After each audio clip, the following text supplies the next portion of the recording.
Balochistan national party رہنما و بلدیات امیدوار ندیم احمد بادینی ٹارگٹ کلنگ میں شہید۔ ماورائے قانون حراست میں خواتین اور بچیوں کو انسانی حقوق کی بدترین خلاف ورزیوں کا سامنا رہتا ہے۔ راجی بلوچ وومن فورم۔ بلوچستان میں بلدیاتی الیکشن لڑنے والے 6000 سے زائد امیدواروں کے دستبردار ہونے کے بعد اب بلوچستان میں بلدیاتی الیکشن کی صورتحال کیا ہے، جانیے تفصیلات میں۔ آج جمعرات ہے، مئی کی 12 تاریخ اور اس وقت بلوچستان میں رات 10 بج رہے ہیں۔ شب و شبات۔ بلوچستان افیئرز کی خبروں کے ساتھ میں ہوں مقبول ناصر۔ ضلع صحبت پور، تحصیل فرید آباد، وارڈ نمبر 6 سے بلوچستان نیشنل پارٹی کے امیدوار ندیم احمد بادینی نامعلوم افراد کی فائرنگ سے شہید ہو گئے۔ بلوچستان نیشنل پارٹی کے مرکزی بیان میں فرید آباد میں پارٹی رہنما اور بلدیاتی امیدوار ندیم احمد بادینی کی ٹارگٹ کلنگ کی شدید الفاظ میں مذمت کرتے ہوئے کہا گیا ہے کہ ایک بار پھر پارٹی رہنماؤں کی ٹارگٹ کلنگ کا سلسلہ شروع کر دیا گیا ہے۔ گزشتہ روز بی این پی کے مرکزی لیبر سیکریٹری موسیٰ بلوچ کے بھائی سعید احمد بلوچ کو فائرنگ کر کے شہید کر دیا گیا تھا۔ اس واقعے کو 2 دن نہیں گزرے تھے کہ پارٹی کے بلدیاتی امیدوار کو بازار میں ٹارگٹ کلنگ کا نشانہ بنایا گیا ہے۔ بیان میں کہا گیا ہے کہ پارٹی کو کمزور کرنے کے لیے کبھی استعفوں پر مجبور کرنے اور کبھی پارٹی رہنماؤں کو ٹارگٹ کلنگ کا نشانہ بنایا جاتا ہے۔ بیان میں کہا گیا ہے کہ حکومت عوام کی جان و مال کی حفاظت میں ناکام ہو چکی ہے۔ پاکستان بھر میں بلوچ طلباء کی غیر قانونی گرفتاریوں اور گمشدگیوں میں اضافہ ہوا ہے۔ پاکستانی سیکورٹی فورسز کے ہاتھوں کم از کم 4 بلوچ طلباء کے اغوا ہونے کی اطلاع ہے۔ بلوچستان افیئرز کی حاصل کردہ معلومات کے مطابق سیکورٹی حکام نے بدھ کی رات تقریباً 1 بجے کراچی کے علاقے گلشن اقبال سے بلیدہ تربت کے رہائشی قمبر سلیم اور عرفان عبدالرشید کو گرفتار کر کے اپنے ساتھ لے گئے۔ قمبر سلیم جامعہ کراچی کے شعبہ زراعت میں تعلیم حاصل کر رہے ہیں، جبکہ عرفان عبدالرشید کراچی کی وفاقی Urdu university of arts, sciences اور ٹیکنالوجی میں زیر تعلیم ہیں۔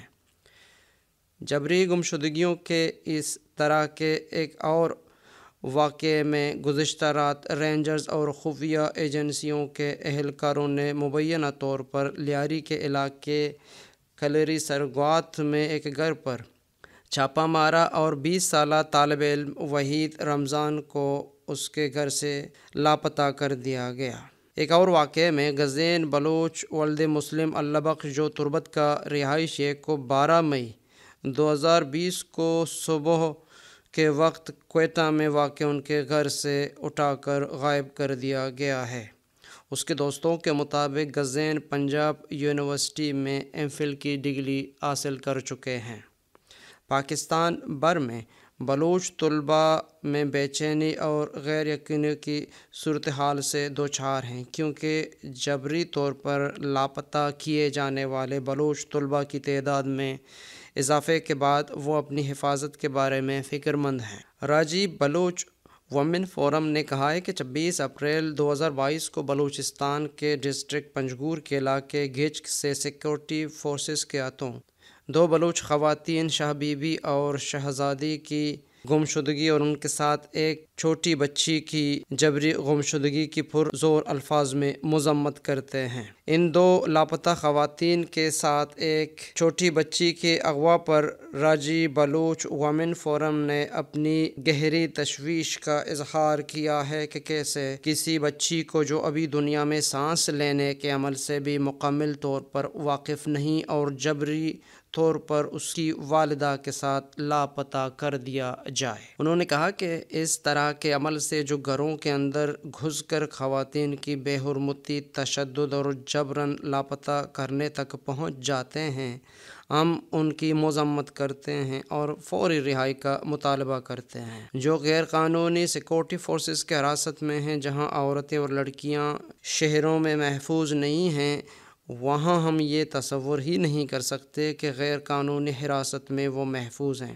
حراست میں نوجوان لڑکیوں اور خواتین کو انسانی حقوق کی بدترین خلاف ورزیوں کا سامنا کرنا پڑتا ہے، بشمول ان کے انسانی وقار کو پامال کر کے انہیں ذہنی تشدد، جنسی تشدد کا بھی نشانہ بنایا جاتا ہے۔ راجی بلوچ وومن فورم نے مطالبہ کیا کہ صرف کرکیڈل گچک سے لاپتہ کیے ہوئے خواتین نہیں بلکہ تمام لاپتہ افراد کو بازیاب کیا جائے اور ان کے لیے قانونی طور پر غیر جانبدارانہ اور آزادانہ تحقیقات کروائی جائیں۔ جبری گمشدگیوں سے پاکستانی حکام انسانیت کے خلاف جرائم کا ارتکاب کر رہے ہیں۔ بلوچ ہیومن رائٹس کونسل انسانی حقوق کی وکالت کرنے والی تنظیم Baloch human rights council BHRC نے بلوچ طلباء کی جبری گمشدگیوں کے بڑھتے ہوئے واقعات پر تشویش کا اظہار کیا ہے۔ BHRC کے مطابق پاکستانی حکام جبری گمشدگی کو سماجی، اقتصادی اور سیاسی حقوق کا مطالبہ کرنے والے بلوچوں کے خلاف ایک آلہ کے طور پر استعمال کر کے اپنے اختیارات کا غلط استعمال کرتے ہوئے انسانیت کے خلاف جرائم کا ارتکاب کر رہے ہیں۔ انہوں نے عالمی برادری پر زور دیا کہ وہ بلوچستان میں ان جرائم میں ملوث افراد پر ٹارگیٹڈ انفرادی پابندیاں عائد کرے۔ BHRC نے کہا، ہم اقوام متحدہ کے ورکنگ گروپ کی آئندہ ہونے والی 127ویں اجلاس کے دوران ان جبری گمشدگیوں کے کیسز کو رپورٹ کریں گے۔ BHRC نے بین الاقوامی برادری سے مطالبہ کیا کہ وہ پاکستانی حکام پر ماورائے عدالت گرفتاریاں ختم کرنے، آزاد مانیٹرنگ اداروں کو خفیہ حراستی مقامات تک رسائی کی اجازت دینے اور جبری طور پر لاپتہ کیے گئے تمام افراد کو رہا کرنے کے لیے دباؤ ڈالے۔ کوئٹہ بار ایسوسی ایشن نے 12 مئی کو یوم سیاہ منانے کا اعلان کر دیا۔ کوئٹہ بار ایسوسی ایشن نے 12 مئی کو ثانیہ 12 مئی کے خلاف یوم سیاہ منانے کا اعلان کرتے ہوئے کہا کہ 12 مئی کو کراچی میں سر عام بے گناہ لوگوں اور وکلاء کو ٹارگٹ کر کے شہید کر دیا گیا۔ کوئٹہ بار ایسوسی ایشن 12 مئی کے ثانیہ میں شہید ہونے والے وکلاء و دیگر کو خراج عقیدت پیش کرتی ہے۔ ثانیہ 12 مئی ملک کی تاریخ کا سیاہ ترین دن ہے، جسے وکلاء بلیک ڈے کے طور پر مانتے ہیں، اور اس کی ذمہ دار حکومت سندھ اور وہ تمام ادارے ہیں جن کا کام شہر میں امن و امان کی صورتحال برقرار رکھنا ہے۔ سندھ اور بلوچستان میں پانی کی قلت شدید۔ حالیہ دنوں میں سندھ کے کئی علاقوں میں پانی کی شدید قلت کے حوالے سے زبردست احتجاجی مظاہرے ہوئے ہیں۔ ٹھٹھہ، بدین، سجاول، کیٹی بندر، دادو اور سیون شریف سمیت سندھ کے کئی علاقوں میں پانی کی شدید قلت رہی، جس سے آبادکاروں اور کاشتکاروں کو شدید مشکلات کا سامنا ہے۔ اس قلت کا سامنا صرف سندھ کو ہی نہیں بلکہ بلوچستان کے بھی کئی علاقے پانی کی قلت سے شدید متاثر ہیں۔ حالیہ ہفتوں میں گوادر میں پانی کی قلت کے حوالے سے شدید احتجاجی مظاہرے ہوئے۔ اس کے علاوہ نصیر آباد، جس کو بلوچستان کا گرین بیلٹ بھی کہا جاتا ہے، اس کو بھی دریائے سندھ سے اس کی ضرورت کے مطابق پانی نہیں مل رہا، جس سے کھیتی باڑی اور کاشتکاری متاثر ہو سکتی ہے۔ بلوچستان حکومت کے سابق ترجمان جان محمد بلیدئی کا کہنا ہے کہ بلوچستان کے کئی علاقوں میں زیر زمین پانی کو بے دردی سے نکالا جا رہا ہے، جس کی وجہ سے آنے والے وقتوں میں ان علاقوں میں پانی کا شدید بحران آئے گا۔ انہوں نے DW کو بتایا کہ مستونگ، قلات، کوئٹہ، زیارت اور پشین سمیت کئی علاقوں میں 1000 فٹ کھدائی کر کے زیر زمین پانی کو بے دردی سے استعمال کیا جا رہا ہے اور اس عمل کو کوئی روکنے والا نہیں۔ ان کا کہنا ہے کہ اگر یہی صورتحال رہی تو ان علاقوں میں پانی کا بحران مزید شدید ہو جائے گا۔ بلوچستان نیشنل پارٹی کے ضلعی صدر میجر جمیل احمد دشتی، ڈاکٹر عبدالغفور قاسم دشتی، میر باہڑ جمیل دشتی کا BNP کے سینئر رہنماؤں کے ہمراہ نیشنل پارٹی کے ضلعی سیکریٹریٹ آمد، نیشنل پارٹی کے مرکزی صدر سابق وزیر اعلیٰ ڈاکٹر عبدالمالک بلوچ کے ساتھ اجلاس۔ BNP مینگل اور نیشنل پارٹی کے مشترکہ اجلاس میں بلدیاتی الیکشن کے حوالے سے بحث و مباحثہ کیا گیا اور 6 رکنی کمیٹی تشکیل دی گئی جو بلدیاتی الیکشن کے حوالے سے امور کی نگرانی کرے گا، جبکہ نیشنل پارٹی کی جانب سے اس اہم اجلاس میں سینیٹر محمد اکرم دشتی، جسٹس شکیل احمد بلوچ، مرکزی کمیٹی کے رکن مہم جان دشتی، مشکور انور بلخشیر قاضی اور دیگر رہنما شریک رہے۔ بلوچستان میں بلدیاتی الیکشن اور اس میں حصہ لینے والے بلوچستان کے 6000 سے زائد امیدوار دستبردار ہو گئے۔ الیکشن کمیشن نے بلدیاتی انتخابات 2022 میں بلوچستان کے لیے امیدواروں سے متعلق اعداد و شمار جاری کیے ہیں۔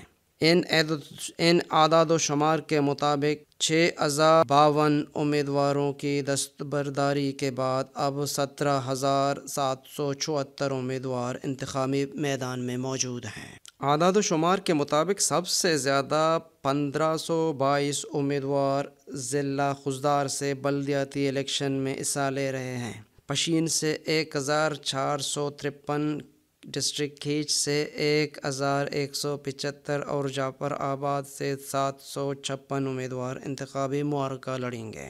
اعداد و شمار کے مطابق جلب بکسی میں سب سے کم 176 امیدوار بلدیاتی الیکشن میں حصہ لے رہے ہیں۔ الیکشن کمیشن کے مطابق آواران میں 198 اور ہرنائی میں 281 امیدوار انتخابی میدان میں رہ گئے ہیں۔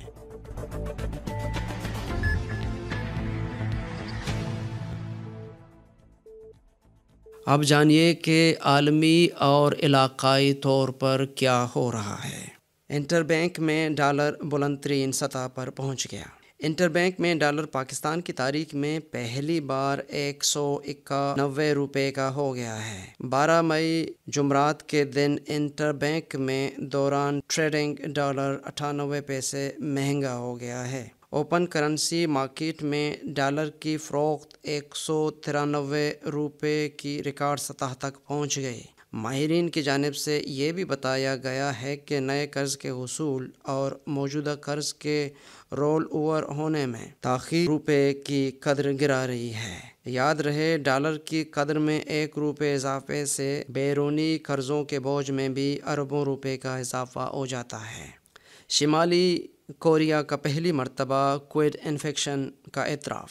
شمالی کوریا کے رہنما کم جونگ ان نے کووڈ کے اومیکرون ویرینٹ کے پہلے کیس کی تصدیق کے بعد ملک بھر میں سختی سے لاک ڈاؤن کا حکم دے دیا ہے۔ ماہرین کی جانب سے شبہات کے باوجود شمالی کوریا اب تک کسی انفیکشن کی تردید کرتا رہا تھا۔ دنیا سے بڑی حد تک الگ تھلگ ملک شمالی کوریا نے کورونا وائرس کے ایک بھی کیس کا کبھی بھی اعتراف نہیں کیا۔ حکومت نے 2020 میں اس وبا کے آغاز کے بعد سے ہی اپنی سرحدوں پر سخت ترین پابندیاں عائد کر دی تھیں۔ شمالی کوریا کی سرکاری خبر رساں ایجنسی KCNA کی رپورٹ کے مطابق کورونا وائرس کے انتہائی تیزی سے منتقل ہونے والے اومیکرون ویرینٹ کے ذیلی ویرینٹ کے کیس کا دارالحکومت پیانگ یانگ میں پتہ چلا ہے۔ خبر رساں ایجنسی نے بتایا کہ شمالی کوریا کے رہنما کم جونگ ان سمیت ورکرز پارٹی کے اعلیٰ عہدیداروں کی ایک میٹنگ ہوئی جس میں فیصلہ کیا گیا کہ وائرس کنٹرول سسٹم کے زیادہ سے زیادہ ایمرجنسی کو نافذ کیا جائے گا۔ دریں اثنا جنوبی کوریا کے صدارتی دفتر نے بتایا کہ وہ شمالی کوریا کو انسانی امداد فراہم کرنے کا خواہش مند ہے۔ پاکستانی وزیر خارجہ بلاول بھٹو کی چینی ام منصب وانگ یی سے ملاقات۔ پاکستان میں چینی شہریوں کی سلامتی سر فہرست ایجنڈا ہے۔ وزیر خارجہ بلاول بھٹو زرداری نے بدھ کے روز اپنے چینی منصب وانگ یی سے ورچوئل ملاقات میں پاکستان میں چینی شہریوں اور اداروں کی سیکورٹی پر تبادلہ خیال کیا۔ بلاول نے پاکستان کی جانب سے چینی شہریوں پر حملے کے ذمہ داروں کو انصاف کے کٹہرے میں لانے اور پاکستان میں چینی شہریوں کی سلامتی کو یقینی بنانے کے عزم کا اظہار کیا۔ انہوں نے کراچی یونیورسٹی میں کنفیوشس انسٹیٹیوٹ کے 3 چینی اساتذہ کی حملے میں ہلاکت کی مذمت کی اور اس بات کا اعادہ کیا کہ پاکستان ملک میں چینی منصوبوں، شہریوں اور اداروں کے تحفظ کو انتہائی اہمیت دیتا ہے۔ وانگ یی نے یہ بھی دہرایا کہ پاکستانی سرزمین پر چینی شہریوں پر حالیہ حملوں کے خلاف فوری اور مؤثر کارروائی کریں۔ اقوام متحدہ کا کہنا ہے کہ روس اور یوکرین کے درمیان امن معاہدہ کا فوری امکان نہیں ہے۔ اقوام متحدہ کے سیکریٹری جنرل سے جب روسی صدر ولادیمیر پیوتن کے ساتھ ان کی حالیہ ملاقات اور یوکرین کے ساتھ امن معاہدے کے امکانات کے بارے میں پوچھا گیا تو انہوں نے کہا کہ روس اور یوکرین کے درمیان امن معاہدے کا فوری امکان موجود نہیں ہے۔ اقوام متحدہ کے سیکریٹری جنرل نے گزشتہ ماہ کے آخر میں پیوٹن سے ملاقات کی تھی، جس میں انہوں نے روسی صدر سے ماریوپول سے سینکڑوں شہریوں بشمول خواتین، بچوں اور بوڑھوں کے محفوظ انخلا کی اجازت دینے کی درخواست کی تھی۔ انہوں نے اس امید کا اظہار کیا کہ یہ جنگ ہمیشہ کے لیے نہیں رہے گی اور جنگ زدہ خطے میں امن قائم ہوگا۔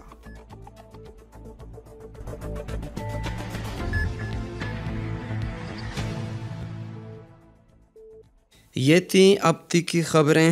مزید خبروں اور اپڈیٹس کے لیے ہماری ویب سائٹ اور یوٹیوب چینل وزٹ کریں۔ شکریہ۔